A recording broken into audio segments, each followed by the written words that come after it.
ভাইয়া। সোমা, আমি তোর কথাই ভাবছিলাম।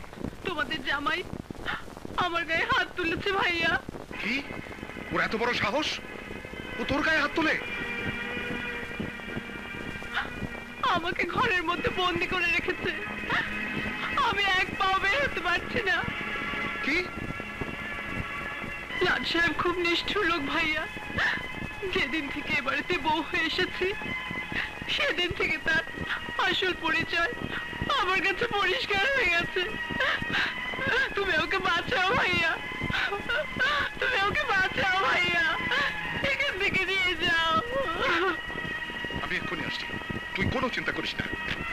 কি হয়েছে? ওই লাট সাহেব সোমাকে বন্দি করে রেখেছে। ও কি ভেবেছে নিজেকে? ও কি ভেবেছে আমি ওর টাকার গোলাম? আমি আজ ওকে দেখে নেব। উত্তেজিত হয়ে ভুল করো না। কি বলতে চাও তুমি?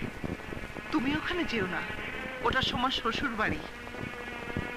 পত্নী পতির ঘর থেকে চলে এলে সংসার ভেঙে যায়।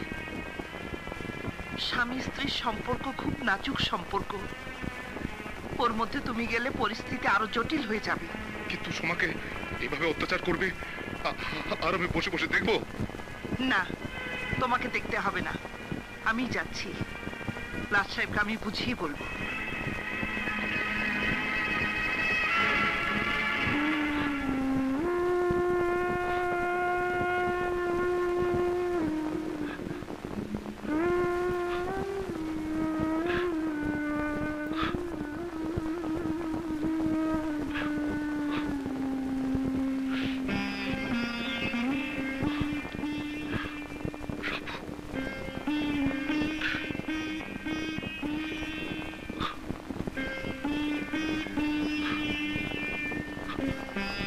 আমি লাট সাহেবের সাথে দেখা করতে চাই। ভেতরে যান।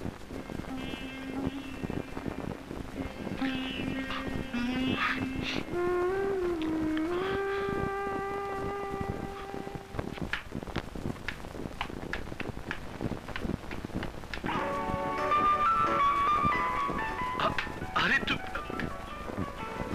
সরি, ভেতরে চলুন, চলুন, আসুন আসুন,